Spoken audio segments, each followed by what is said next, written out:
AI കുറിച്ചും defence ഓഹരികളെക്കുറിച്ചും സംസാരിക്കുമ്പോൾ പ്രമുഖ നിക്ഷേപകനായ രാധാകിഷൻ ദമാനി വളരെ സൈലന്റായി ഒരു സിഗരറ്റ് കമ്പനിയിലൂടെ ലാഭമുണ്ടാക്കുകയാണ്. കാരണം സിമ്പിളാണ്. സാമ്പത്തിക മാന്ദ്യം വന്നാലും ശരി, ഇനി വലിയ പണപ്പെരുപ്പം ഉണ്ടായാലും ശരി, ആളുകൾ പുക വലിക്കുന്നത് നിർത്താൻ പോകുന്നില്ല. ഗവൺമെന്റ് ടാക്സ് കൂട്ടിയാൽ പോലും ഈ കമ്പനികൾക്ക് കൂളായി വില കൂട്ടാൻ പറ്റും. അത് വിൽപ്പനയെ ബാധിക്കുകയുമില്ല. ചുരുക്കത്തിൽ പറഞ്ഞാൽ, റീറ്റെയിൽ ബിസിനസ്സിലെ തുച്ഛമായ ലാഭത്തിൽ നിന്ന് കോടികൾ ഉണ്ടാക്കി തന്റെ പോർട്ട്ഫോളിയോ ബാലൻസ് ചെയ്യാൻ കണ്ടെത്തിയ ഒരു ക്യാഷ് മെഷീനാണ് ഈ കമ്പനി എന്ന് പറയാം. കമ്പനിയുടെ ഡീറ്റെയിൽസ് നോക്കാം. ഇന്ത്യൻ സിഗരറ്റ് വിപണിയിലെ അധികം ആരും ശ്രദ്ധിക്കാത്ത എന്നാൽ കരുത്തുറ്റ സാന്നിധ്യമായ VST ഇൻഡസ്ട്രീസ് എന്ന കമ്പനിയുടെ കാര്യമാണ് പറഞ്ഞു വരുന്നത്. 1930 വസീർ സുൽത്താൻ ടൊബാക്കോ കമ്പനി എന്ന പേരിൽ തുടങ്ങിയ ഈ സ്ഥാപനത്തിന് ഏകദേശം ഒരു നൂറ്റാണ്ടിന്റെ പാരമ്പര്യമുണ്ട്. ഏകദേശം 4388 കോടി രൂപ വിപണി മൂല്യമുള്ള കമ്പനി ഇന്ന് ഇന്ത്യയിലെ മൂന്നാമത്തെ വലിയ സിഗരറ്റ് നിർമ്മാതാക്കളാണ്. രാജ്യത്തെ മൊത്തം സിഗരറ്റ് വിപണിയുടെ 8% വിഹിതം കൈയാളുന്ന ഇവരുടെ ടോട്ടൽ എന്ന ബ്രാൻഡ് ഇന്ത്യയിലെ മുൻനിര 10 സിഗരറ്റ് ബ്രാൻഡുകളിൽ ഒന്നാണ്.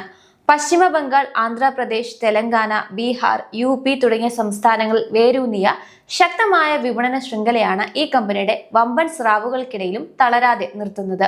രേഖകൾ പ്രകാരം ബ്രിട്ടീഷ് അമേരിക്കൻ ടൊബാക്കോയാണ് ഈ കമ്പനിയുടെ പ്രൊമോട്ടർ. വിവിധ ഉപകമ്പനികൾ വഴി അവർ 32.16% ഓഹരി പങ്കാളിത്തമാണ് കൈവശം വെച്ചിരിക്കുന്നത്. എന്നാൽ വ്യക്തിഗത നിക്ഷേപകരിൽ ഏറ്റവും വലിയ ഓഹരി ഉടമ രാധാകിഷൻ ദമാനിയാണ്. ഏറ്റവും പുതിയ കണക്കനുസരിച്ച് ഏകദേശം 1277 കോടി രൂപ മൂല്യം വരുന്ന 29.1% ഓഹരികളാണ് അദ്ദേഹത്തിനുള്ളത്. അവന്യൂ സൂപ്പർമാർട്സ് കഴിഞ്ഞാൽ ദമാനിയുടെ പബ്ലിക് പോർട്ട്ഫോളിയോയിലെ ഏറ്റവും വലിയ നിക്ഷേപമാണിത്. വർഷങ്ങളെടുത്ത് വളരെ ക്ഷമയോടെയാണ് അദ്ദേഹം ഈ ഓഹരികൾ സമാഹരിച്ചത്. ദമാനിയെ കൂടാതെ Parag Parikh ELS tax saver ഫണ്ടും കണക്കുകൾ പ്രകാരം ഈ കമ്പനിയിൽ 1.9% ഓഹരികൾ വാങ്ങിയിട്ടുണ്ട്. ഈ കണക്കുകൾ പരിശോധിച്ചാൽ ഒരു കാര്യം വ്യക്തമാണ്. ഇത് വെറും ഒരു ഗ്ലാമർ നിക്ഷേപമല്ല, മറിച്ച് കൃത്യമായ പണമൊഴുക്ക് ലക്ഷ്യമിട്ടുള്ള നീക്കമാണ്. കഴിഞ്ഞ 10 വർഷത്തിലേറെയായി കടബാധ്യതകളില്ലാതെ ഈ കമ്പനി ലാഭവിഹിതം നൽകുന്ന കാര്യത്തിലും ഏറെ മുന്നിലാണ്. 2025 സാമ്പത്തിക വർഷത്തിൽ ലാഭത്തിന്റെ 75% ഡിവിഡൻഡായി നൽകിയതിലൂടെ 4.7% എന്ന മികച്ച ഡിവിഡൻഡ് yield ഉറപ്പാക്കാൻ ഇവർക്ക് സാധിച്ചു.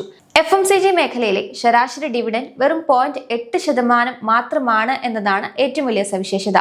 കഴിഞ്ഞ 10 വർഷത്തെ ശരാശരി ആദായം 30%, ഓപ്പറേറ്റിംഗ് മാർജിൻ 20 മുതൽ 23% നിലനിർത്തുന്ന കമ്പനി തങ്ങളുടെ പ്രവർത്തന ലാഭത്തിന്റെ 101% പണമായി മാറ്റുന്നു എന്നതും ശ്രദ്ധേയമാണ്.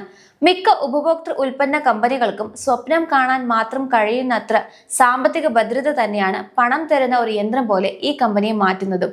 രാധാകിഷൻ ദമാനി ഇതിൽ ഉറച്ചു നിൽക്കുന്നതിന്റെ പ്രധാന കാരണം ഇതുതന്നെ. ഈ കമ്പനിയുടെ ദീർഘകാല സാമ്പത്തിക കണക്കുകൾ പരിശോധിച്ചാൽ വലിയൊരു വളർച്ചയേക്കാൾ ഉപരി ഒരു സുസ്ഥിരമായ അവസ്ഥയാണ് കാണാൻ സാധിക്കുക. കൂടുതൽ നിക്ഷേപങ്ങൾ ആവശ്യമില്ലാതെ തന്നെ കൃത്യമായ പണമൊഴുക്ക് നൽകുന്ന തരത്തിലുള്ള ബിസിനസ്സാണിത്. കഴിഞ്ഞ കുറച്ചു കാലമായി ഓഹരി വിപണിയിൽ ഉണ്ടായ വലിയ മുന്നേറ്റങ്ങളിൽ ഈ സ്റ്റോക്ക് കാര്യമായി തിളങ്ങാത്തതിന് കാരണം ഇതിന്റെ മന്ദഗതിയിലുള്ള വിൽപ്പന വളർച്ചയാണ്. എക്സൈസ് ഡ്യൂട്ടിയിലെ വർധനവും അനധികൃത സിഗരറ്റ് വ്യാപാരവും ഇവരുടെ വിൽപ്പനയെ ബാധിച്ചിരുന്നു. കൂടാതെ അസംസ്കൃത വസ്തുക്കളുടെ വിലക്കയറ്റവും നാഷണൽ കലാമിറ്റി കണ്ടിജന്റ് ഡ്യൂട്ടിയും ലാഭവിഹിതത്തെ കുറയ്ക്കുകയും ചെയ്തു. എന്നാൽ ഏപ്രിലിൽ പുറത്തുവന്ന റിപ്പോർട്ടുകൾ പ്രകാരം ഈ കാര്യങ്ങളെല്ലാം തന്നെ മാറി മറിഞ്ഞിട്ടുണ്ട്. കഴിഞ്ഞ സാമ്പത്തിക വർഷത്തിൽ സിഗരറ്റ് വരുമാനത്തിൽ 25%, എബിറ്റയിൽ 61% വളർച്ചയാണ് കമ്പനി രേഖപ്പെടുത്തിയത്. ഇതിന്റെ ഫലമായി ഒരൊറ്റ ദിവസം കൊണ്ട് തന്നെ ഓഹരി 19% ഉയർന്നിട്ടുണ്ട്. വിൽപ്പനയിലെ ഉണർവ് ഒടുവിൽ കണക്കുകളിലും തെളിഞ്ഞു തുടങ്ങിയിരിക്കുന്നു. VST ഇൻഡസ്ട്രീസിന്റെ കഴിഞ്ഞ 5 വർഷത്തെ സാമ്പത്തിക കണക്കുകൾ പരിശോധിച്ചാൽ വലിയ കുതിച്ചുചാട്ടങ്ങളില്ലാത്ത എന്നാൽ സ്ഥിരമായ ഒരു പ്രകടനമാണ് കാണാൻ സാധിക്കുക.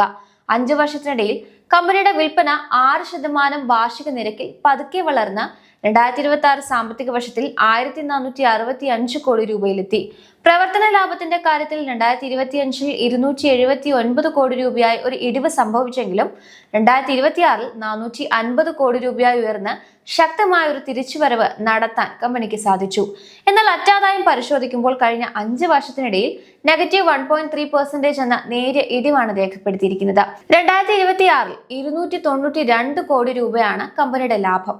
ചുരുക്കത്തിൽ വിൽപ്പനയിലും ലാഭത്തിലും വലിയ വളർച്ചാ നിരക്കുകൾ അവകാശപ്പെടാനില്ലെങ്കിലും കുറഞ്ഞ റിസ്കിൽ സ്ഥിരമായി മുന്നോട്ടു പോകുന്ന ഒരു ബിസിനസ് ശൈലിയാണ് കമ്പനിയുടേതെന്ന് ഈ കണക്കുകൾ വ്യക്തമാക്കുന്നു.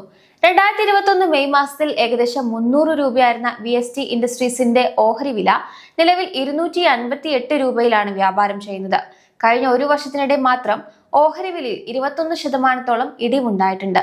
ഒരു ദീർഘകാലീന നിക്ഷേപകനെ സംബന്ധിച്ച് നിലവിലെ ഈ സാഹചര്യം ഏറെ താല്പര്യമുണർത്തുന്ന ഒന്നാണ്. BST ഇൻഡസ്ട്രീസിന്റെ നിലവിലെ PE റേഷ്യോ 15 ടൈംസ് ആണ്. ഇത് ഈ മേഖലയിലെ ശരാശരിക്ക് തുല്യമാണ്.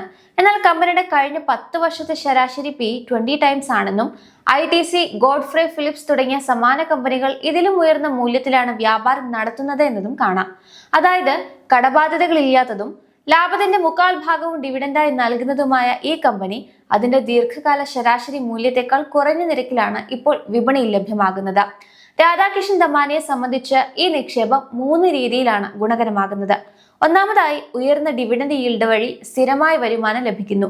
രണ്ടാമതായി, ടാക്സ് കൂടുമ്പോൾ അതിനനുസരിച്ച് വില വർദ്ധിപ്പിക്കാൻ കഴിയുന്നതിനാൽ പണപ്പെരുപ്പത്തെ പ്രതിരോധിക്കാൻ ഈ ബിസിനസ്സിനാകുന്നു. മൂന്നാമതായി, അസറ്റ് ലൈറ്റ് മോഡൽ ആയതുകൊണ്ട് വലിയ തോതിലുള്ള മൂലധന നിക്ഷേപം ഇല്ലാതെ തന്നെ ലാഭം ഓഹരി ഉടമകൾക്ക് വിതരണം ചെയ്യാൻ കമ്പനിക്ക് സാധിക്കുന്നു.